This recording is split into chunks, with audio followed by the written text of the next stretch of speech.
Shalom, saudara-saudara sekalian. Shalom, brothers and sisters. Hari ini kita akan merenungkan satu bagian firman Tuhan yang terambil dari khotbah di bukit. Today we are going to contemplate on the Sermon on the Mount. Dan kita akan membaca Matius pasal 5 ayat 21 sampai dengan 26.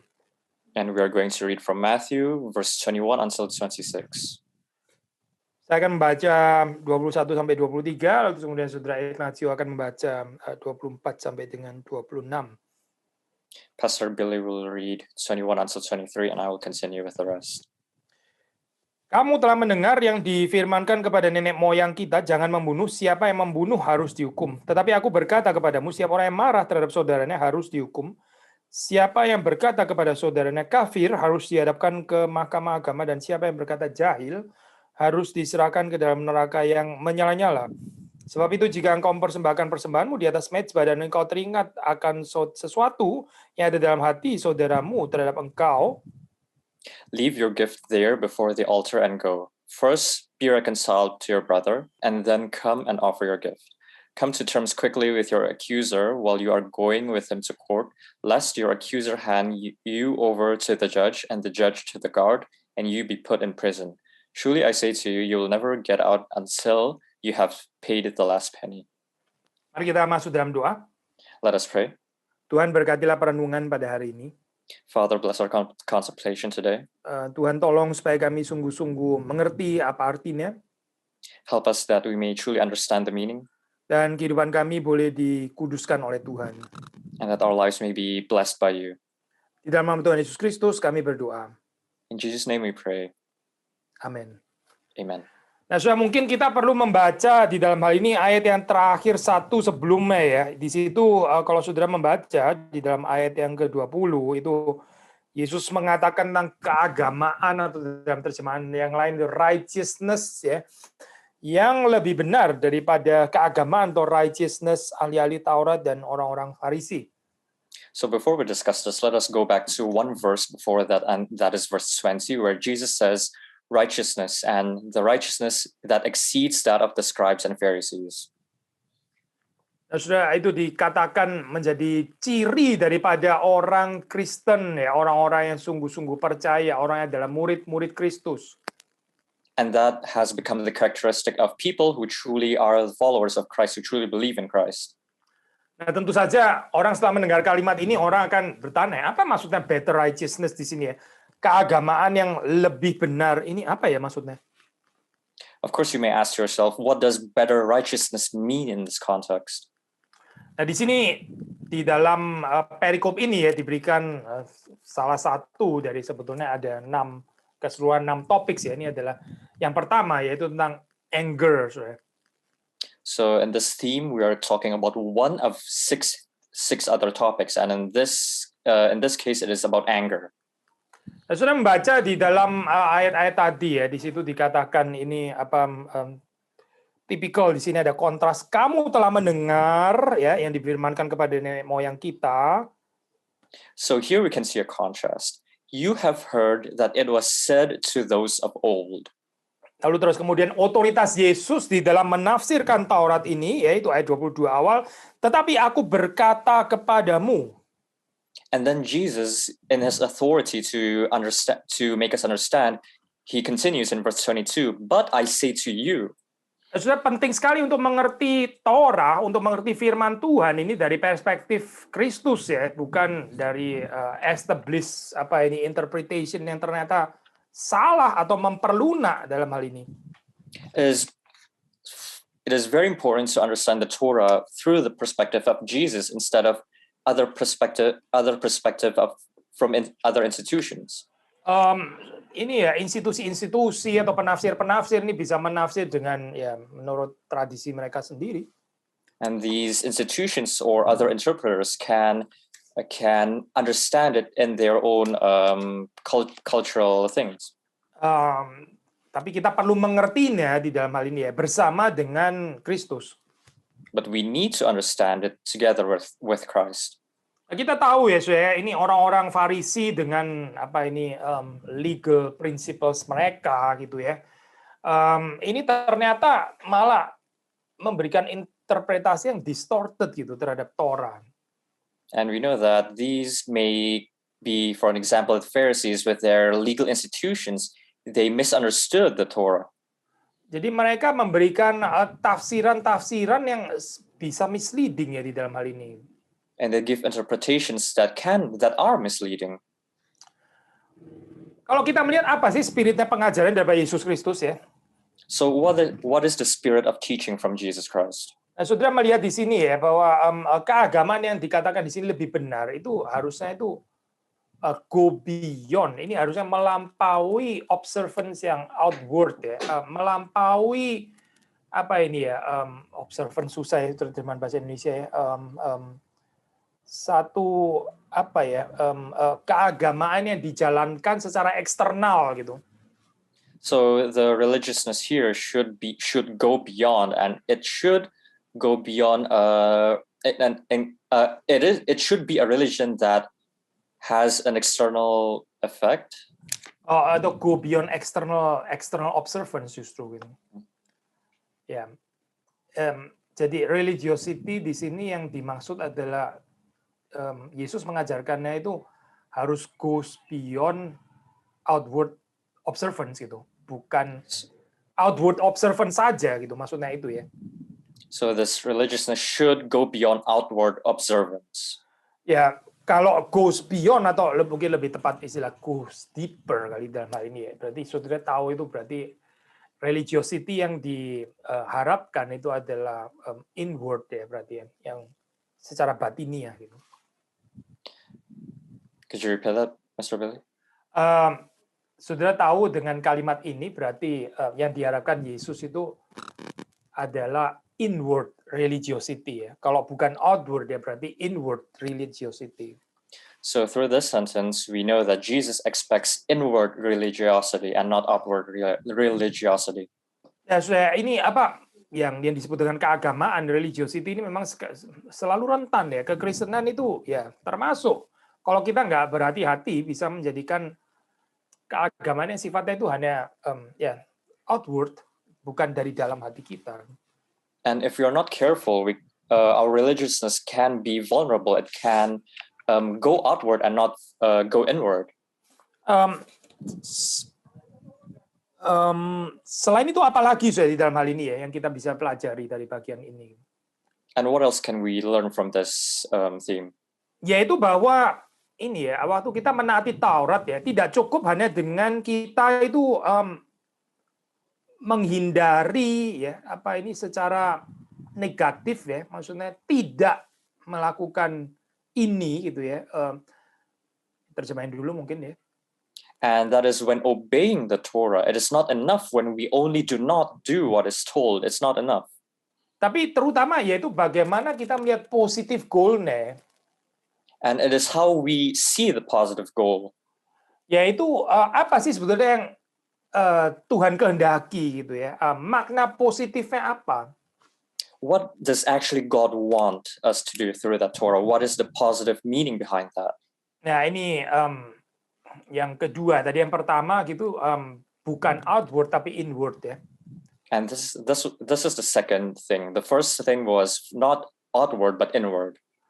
Yang berikutnya lagi, kita juga bisa mengatakan di dalam model keagamaan orang Farisi ini bisa seperti dipastikan bahwa orang itu kayaknya bisa achieve ini ya, ini bahkan bisa black and white gitu. Ya, saya melakukannya. Oh, kalau dia tidak gitu misalnya. And the religiosity of the Pharisees, they interpret it as if they are able to achieve it, as if it is black and white, as if, hey, he can do it. Ya, atau kemudian yang lain tidak gitu ya. I And then can the do others, it, but and the others not gitu misalnya. Good. Jadi tapi saudara, kalau saudara melihat di dalam gambaran ini ya, saudara bisa melihat bahwa yang diajarkan Yesus ini ya, ini satu gambaran yang sebetulnya waktu kita bercermin kita tahu kita belum bisa ke sana, saudara.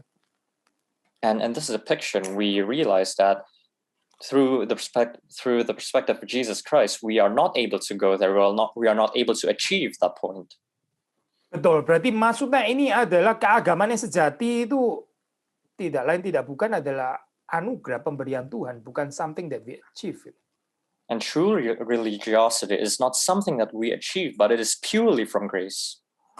Nah, saudara kalau membaca misalnya ya, itu di again di ayat sebelumnya ya, saudara bisa membaca di situ bahwa ada tuntutan, maaf bukan di bukan di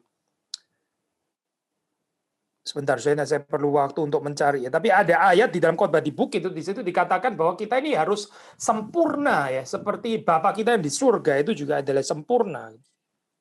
So a verse on the Sermon of the Mount also says that we should be perfect as our Father is. A Father in heaven is perfect ya. Jadi gambaran ini saudara kalau waras ya, kita membaca bagian ini kita sadar siapa yang bisa sempurna seperti Bapa yang di sorga itu kan ya. And through this depiction, if you are sane, you will wonder how are we able to become perfect like our Father in heaven. Dan dengan kata lain, di sini Yesus menghadapkan kepada satu kesempurnaan ideal, yaitu membawa kita ini untuk bergantung kepada Tuhan. Gitu.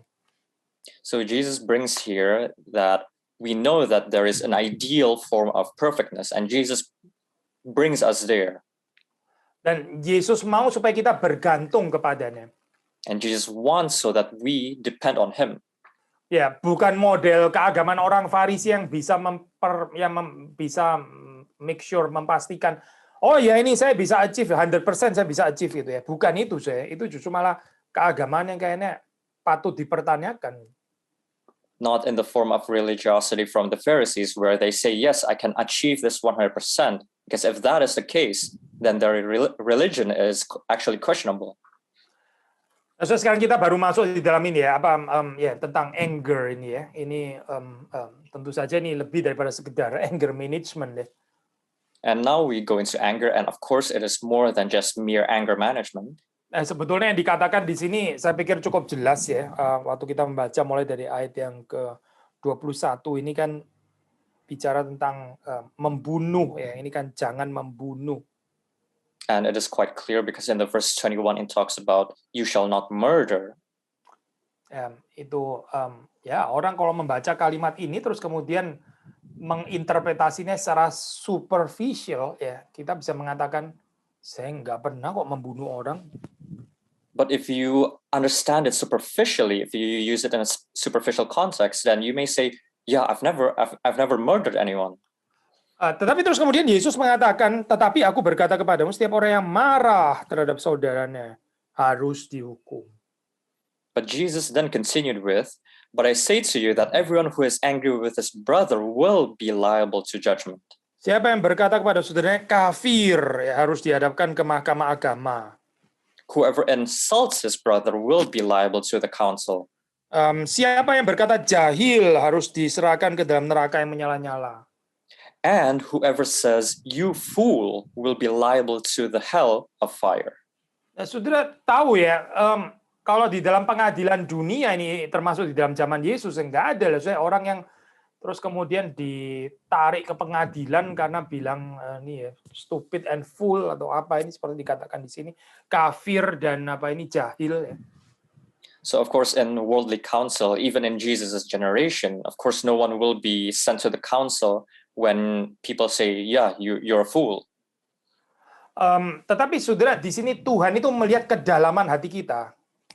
But Jesus sees the depth of our hearts. Ya, seringkali menjadi pembunuhan itu sebelumnya sudah ada akarnya. And even before murder, there has already existed one root.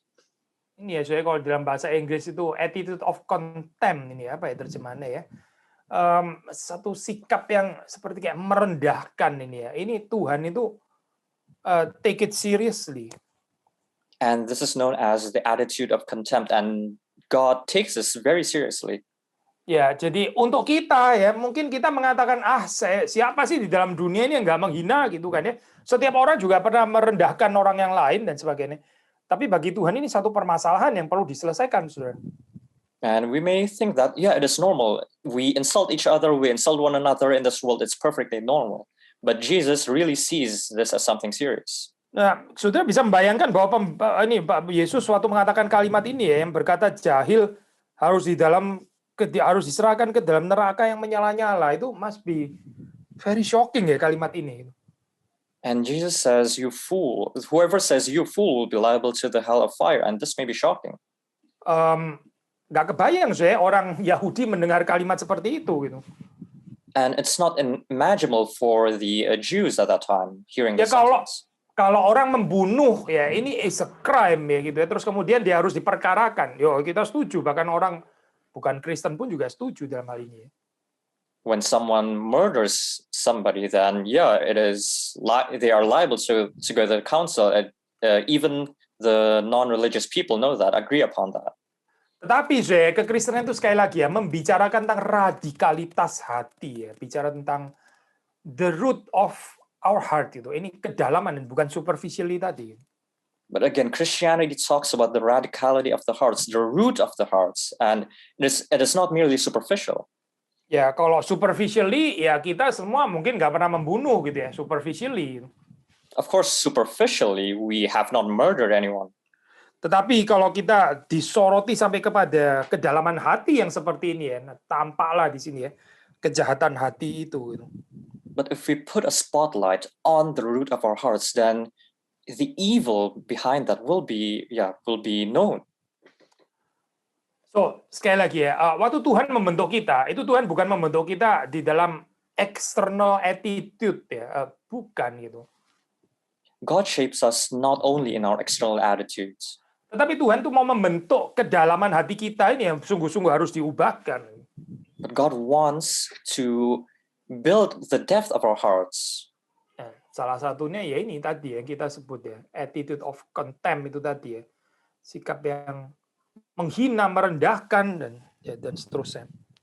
And one of that is the attitude of contempt, where we insult one another, we condemn one another. Ayat 23 ini seperti move ke topik yang lain, tapi sebetulnya kita masih bisa jadikan satu ya. And when we read the verse 23, it is as if we are going to another topic, but we can still continue with it. Yaitu gambaran yang tadi kita baca ya. Kalau misalnya seseorang ya bahkan di sini pakai engkau lagi, ini tadinya sebetulnya tadinya itu pembicaraan itu dari second person plural ya, tapi sekarang engkau ini menjadi second person singular di sini. So in the previous verses, you is in the form of second person plural, but now it is third person singular. Berarti ini ya persoalan perorangan gitu ya, ini personal individual problem sekarang sudah. So now we talk about individual problems here. Yaitu apa engkau yang mempersembahkan persembahanmu di atas mezbah, tapi kemudian teringat akan sesuatu yang ada di dalam hati saudaramu terhadap engkau. Dikatakan di sini ya, tinggalkan persembahanmu di depan mezbah itu, pergilah berdamai dahulu dengan saudaramu, baru lalu kembali mempersembahkan persembahanmu itu.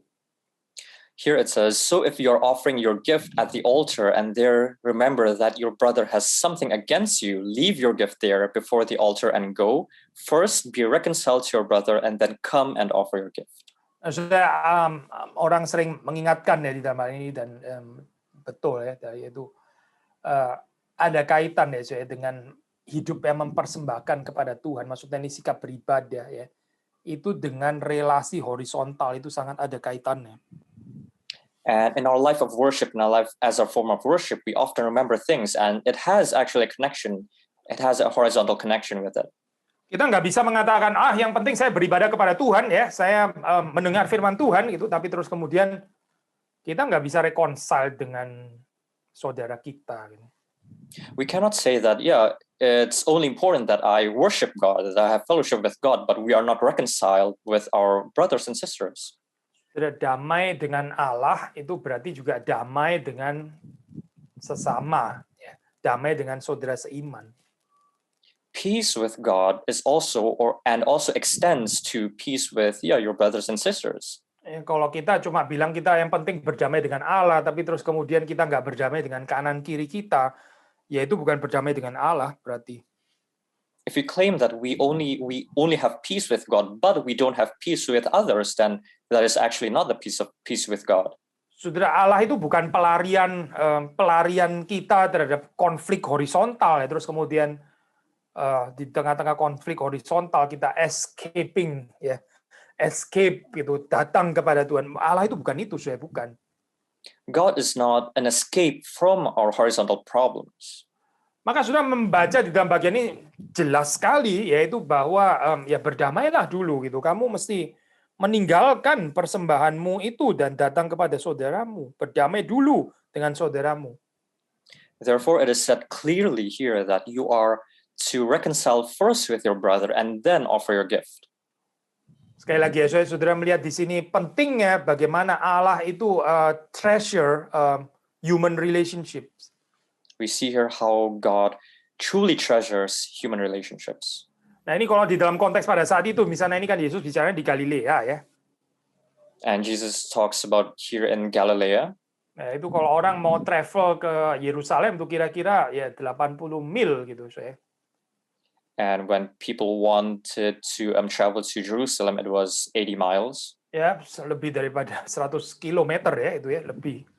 So more than 100 kilometers. Ya, jadi saudara bisa bayangin orang sudah datang ke sana terus kemudian ternyata teringat ada belum berdamai dengan saudara seiman, ya mesti balik lagi ke Galilea gitu saya, another 80 miles itu tadi gitu, 100 kilo lebih. And imagine when they reached, they suddenly remember that someone has done something against you, and then they needed to go back again. Baru setelah itu, ya kembali lagi ke Yerusalem gitu. And then after that, they go back to Jerusalem again. Dan baru kalau setelah selesai balik lagi ke Galilea. Jadi ini yang seharusnya bisa, Galilea, Yerusalem, Galilea. Ini jadi Galilea, Yerusalem, Galilea, Yerusalem, Galilea. Waduh, melelahkan sekali, saudara. And after that, they also, after finishing from Jerusalem, they needed to go back to Galilee again. So it's twice the journey. Jadi poinnya apa sih sebetulnya di sini saya dengan apa ini ya, gambarannya seperti ini? So what is the point when I'm talking about this depiction? Berarti ini sekali lagi ya, Tuhan itu betul-betul treasure, dia itu sangat take seriously ya. Ini pentingnya right relationships ya. And that is God truly treasures the right relationships. Kita nggak bisa ignore begitu saja, sudah. Terus kemudian ya siapa sih di dunia ini yang nggak ada konflik dengan orang lain? Nggak bisa, sudah. We cannot just ignore the fact and we say like, yeah, who in this world has no conflict at all? Hubungan kita dengan Tuhan itu at stake ya, sudah. Ini juga di dalam resiko kalau kita nggak membereskan hubungan dengan sesama ini. And if we don't reconcile ourselves, our relationships horizontally, then our relationship with God is at stake. Dan ini bukan tadi ya, kembali kepada topik kita gitu ya. Yesus mengatakannya di dalam kaitan dengan dosa membunuh loh saya ini. And Jesus connects it here with the sin of murder. Nah, saudara nggak kebayang juga, masa saya konflik sama orang lain nggak mau ngomong untuk sementara waktu. Ini saya seperti kayak orang yang sedang membunuh gitu. Nah, tanya aja Yesus, kenapa Yesus mengaitkan ini dengan dosa membunuh? You may ask yourself, I just ignore that person. I'm just not wanting to talk to that person. How is my sin equivalent to the sin of murder? Then yeah, you should ask Jesus. Sudah ini apa di dalam zaman kita ya, ini ada yang namanya cancel culture. Cancel culture sudah tahu. In our generation, there is something called cancel culture. Belakangan di Indonesia populer istilah ghosting ya, ghosting. Tiba-tiba hilang gitu ya. And in Indonesia, there is a popular term called ghosting, and that is when someone instantly disappears. Ini nggak bisa dibenarkan soalnya kalau dari perspektif perikop yang kita baca di sini. Gitu. This cannot be justifiable when we talk about it in this topic, in this theme. Ya, kalau saudara punya apa, misalnya seperti Facebook, begitu saudara lihat orang kebanyakan ngomong, annoying, dan sebagainya, tinggal unfriend, selesai gitu kan ya. When you browse your Facebook and you find someone annoying, you just unfriend or block him or her.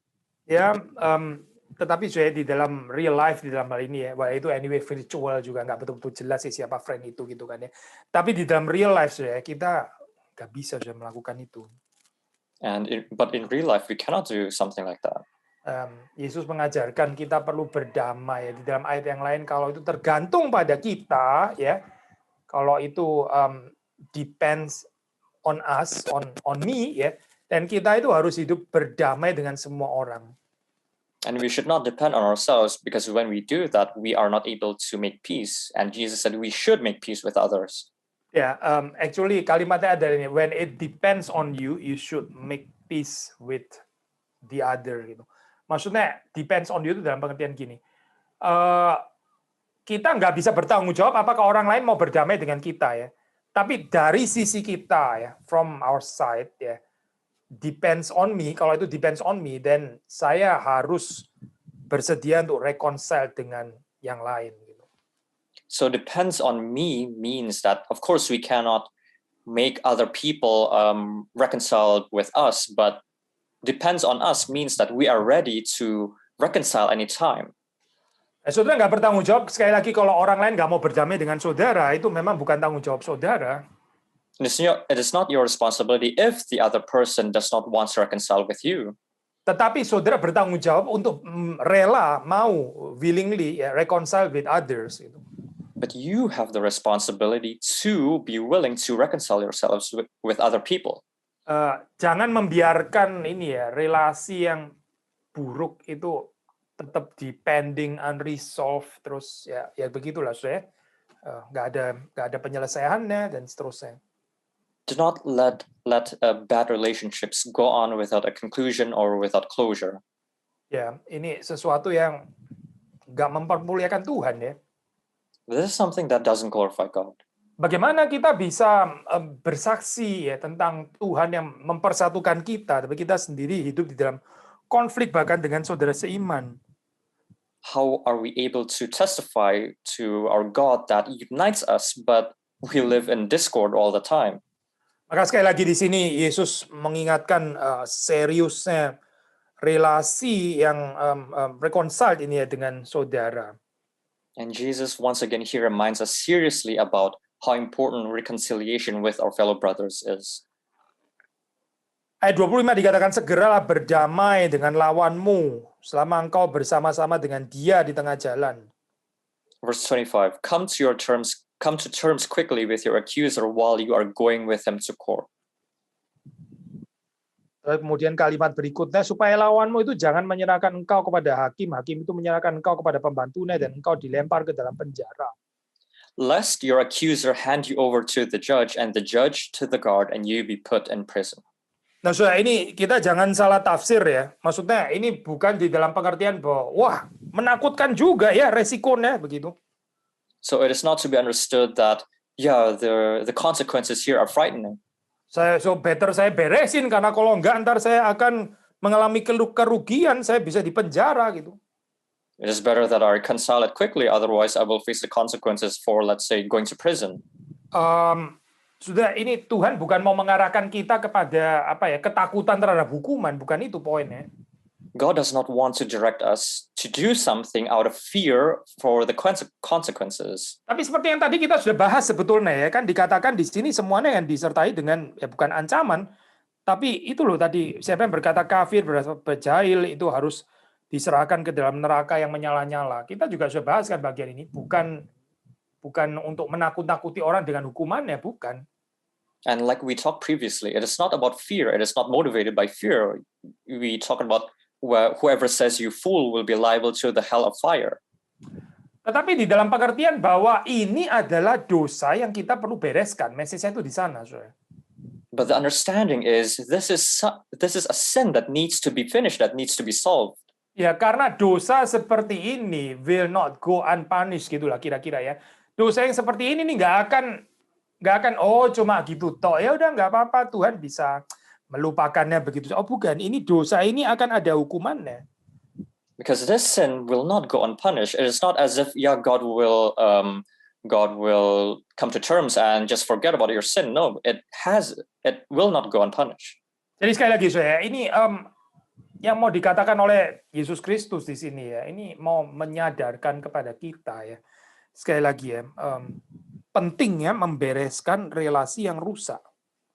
Jesus wants us to realize the importance of reconciling a bad relationships. Ya, karena ya inilah natur daripada orang yang sungguh-sungguh percaya kepada Yesus Kristus. Because this is the true nature of people who truly believe in Jesus Christ. Saya khawatir saya dengan kekristenan yang apa ya, tradisional, warisan, kebudayaan, kultur. I'm worried about Christianity that is based on a culture or tradition. Tapi nggak betul-betul mengubah kedalaman hati seseorang. But that doesn't, but that kind of Christianity doesn't change the very heart of a person. Waktu Yesus masuk ke dalam kehidupan kita ya, dia itu akan mengubah dari kedalaman hati kita, saudara. Because when Jesus enters our heart, it changes the very depth of our hearts. Nah, termasuk juga bagaimana kita ini ya, seringkali dalam kehidupan ini ya, meskipun kita katakanlah ya, nggak externally membunuh, tapi secara inwardly kita ini bisa dikuasai oleh tadi ya, amarah yang karnal ini. Not only in the external aspect where we are not murdering other people, but also internally where we may have this pent-up anger towards a person. Seperti tadi kita baca ya pada ayat yang 20, setiap orang yang marah terhadap saudaranya harus dihukum. Ayat 22. Just like in the verse 22, whoever insults his brother will be liable to counsel. Nah, itu ayat 22 ya, betul ya. Ini apa setiap orang yang marah terhadap saudaranya. Terjemahannya begitu ya di dalam bahasa Inggris. Tetapi aku berkata kepadamu, setiap orang yang marah.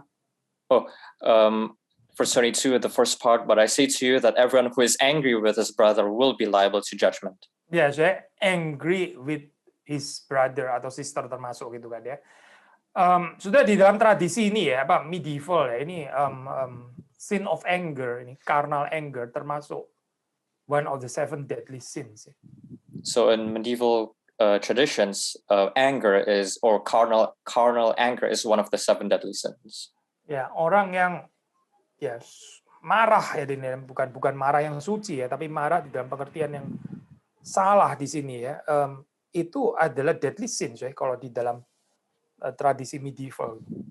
It doesn't talk about holy anger, but it talks about a carnal anger, and that is one of the 7 deadly sins. Tentu kita dari perspektif Protestan memang kita ini ya, kita mengatakan ya semua sin itu nggak ada sin yang nggak deadly di dalam hal ini ya. Maksudnya dalam arti bahwa ya semua dosa itu membawa maut lah, kita percaya seperti itu ya. Of course, in our perspective as Protestants, every sin is deadly. Every sin can bring us towards destruction.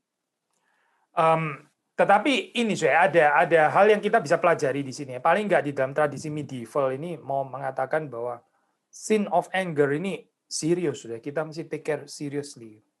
But something that we can take from the medieval culture here is that sin of anger is something that is very serious. Tadi kita mengatakan ini ya, sudah kita mengatakan ya di dalam khotbah di bukit ini Tuhan nggak mau kita hanya sekedar tidak membunuh ya, apa tidak marah, tapi kita mesti memikirkan positifnya apa gitu.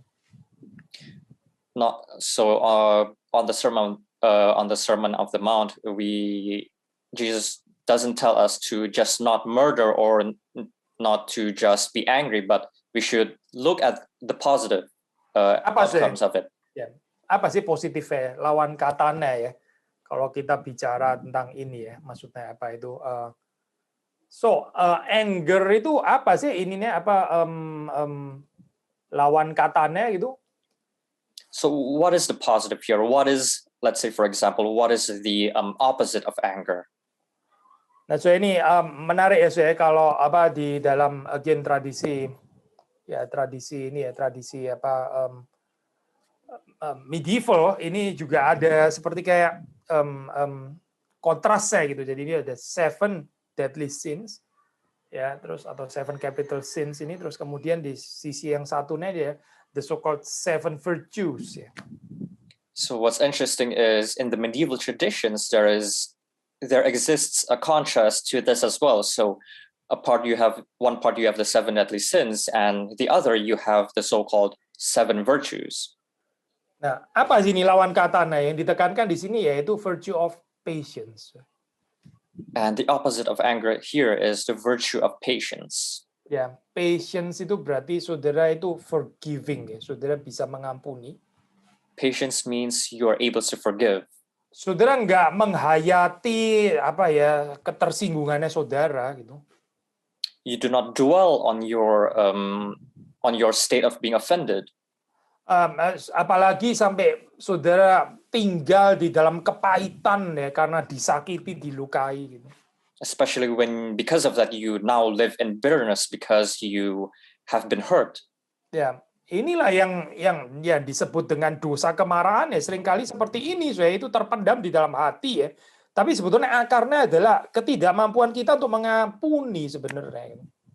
And this is the sin of anger, but it is because our inability to forgive other people. Lihatlah Yesus Kristus yang sudah mengampuni saudara dan saya. Look at Jesus Christ who has forgiven me and you. Lihatlah berapa besarnya, berapa dalamnya dosa saudara dan saya di hadapan Tuhan. Look at how great and how deep our sins are before God. Tetapi Tuhan mengampuni kita. But God forgives us. Lalu kita ini dasarnya apa ya? Nggak mau mengampuni orang yang lain. Apakah dosanya dia lebih besar gitu? And now what is our basis for when we say that we are not able to forgive other people? Is it because his sin is greater than mine? Atau saya lebih besar dari Tuhan gitu, jadi saya lebih berhak marah atau apa ya sebetulnya? Or do you think that you are greater than God? Then you can say, yeah, I have the right to be angry. Kalau Tuhan saja mengampuni gitu, terus kemudian kita nggak mengampuni, ini dasarnya apa ya sebetulnya ini? If God forgives and you are not able to forgive, then what is the basis of that kind of thinking? Nggak ada, saya betul-betul nggak ada gitu. Ini absurd sebetulnya memang. Nothing. There is nothing. This is something absurd. Maka saya sekali lagi ya, ini kekuatan mengampuni ini datangnya dari mana? So once again, where does this power of forgiveness come from? Ya, tidak lain tidak bukan datang dari Yesus Kristus. It comes from none other than Jesus Christ. Kalau kita percaya kepadanya ya, kita bisa belajar itu apa artinya kelemah lembutannya. When we believe in him, we are able to understand what gentleness is. Kita mengerti his mercy and compassion. We understand his mercy and compassion. Nah, kita mengerti his patience, kita mengerti panjang sabarnya. And we understand his patience and how long it goes. Ya, itu istilah patience itu saya. Ini bahasa aslinya itu adalah makrotumia ya. Kalau diterjemahkan itu sebetulnya adalah long temper gitu, long temper. Bukan short temper tapi long temper ya. And the origin of the word patience is makrotumia, and that is long-tempered and not short-tempered. Nah, saudara tahu ya itu istilah long temper gitu ya. Nggak gampang meledak, saudara. Nggak gampang marah. So long-tempered here means that you are not easily to explode. Bukan nggak bisa dilukai tentu saja ya, bisa, namanya kita manusia ya, pasti bisa dilukai gitu. It doesn't mean that you cannot be hurt. Of course, we as humans, we get hurt. Tapi saudara, despite kita ada pain ya, indeed ini ya, hurtful, sakit dan sebagainya, tetapi sekali lagi ya, ada kekuatan gitu, ada saudara bisa spare-nya itu panjang gitu ya, seperti Tuhan. But despite our pain, despite our sufferings, you are able to have this long-tempered, and it is from God. Nah ini yang dimaksud di sini ya, berarti sekali lagi bukan hanya sekedar tidak membunuh dan tidak marah, tapi bagaimana kita memiliki hati yang merciful, forgiving, patient. Again, it doesn't only talk about how you should not murder and how you should not be angry, but it talks about how you should have the heart that is long-tempered and forgiving. Kalau kita punya hati yang mengampuni ya, saya percaya orang seperti itu ya nggak gampang konflik dengan orang lain gitu ya. Iya, untuk apa juga konflik begitu ya? Dia adalah orang yang suka mengampuni. And I believe that when someone has the heart of forgiveness, he or she will not go into conflict with other people because, yeah, he or she forgives easily. Ya kalau perbedaan pendapat, ya itu wajar lah. Ya kita memang bisa berbeda pendapat, tapi berbeda pendapat terus kan nggak harus jadi apa ya? Membawa serta ego, terus sampai nggak bisa mengampuni, ya benci dengan orang lain. Ya ini tidak dewasa ya. Of course, we may have different opinions, but oftentimes we take in the factor of ego and our pride as well, and that's actually not mature. Tetapi kalau kita mempunyai hati yang tadi ya forgiving ya, again beda pendapat, silakan beda pendapat, bahkan boleh berdiskusi or even sampai berdebat kali ya, nggak apa-apa. Tapi setelah itu apa? Ya setelah itu dia tetap adalah my loving brother and sister. Of course, we may have different opinions, but when you have a heart that forgives, you may even go into debate, you may even go into heavy discussions, but in the end of the day, he or she is still your loving brother and sister. Ya, loving brother and juga beloved brothers and sister, both lah ya. Maksudnya dia yang mencintai saya, tapi yang saya juga mencintai dia. Gitu. And both of us, are loving and beloved. We both love each other. Ini yang indah saya di dalam persekutuan Kristen ya. And this is something beautiful in Fellowship of Christians. Sekali lagi ya, kita memang bukan orang yang sempurna. Once again, we are not perfect people in any way. Tapi Yesus mengatakan, hendaklah kamu sempurna seperti Bapamu di surga sempurna gitu ya. But Jesus said, be perfect just as your Father in heaven is. Bukan dengan kekuatan kita, sekali lagi. Again, not with our own power. Tapi Yesus membawa kita ke sana, saudara. But Jesus takes us there. Mari kita mengikuti Yesus. Let us follow Jesus.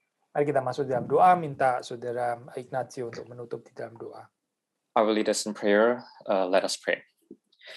Father in heaven, we thank you.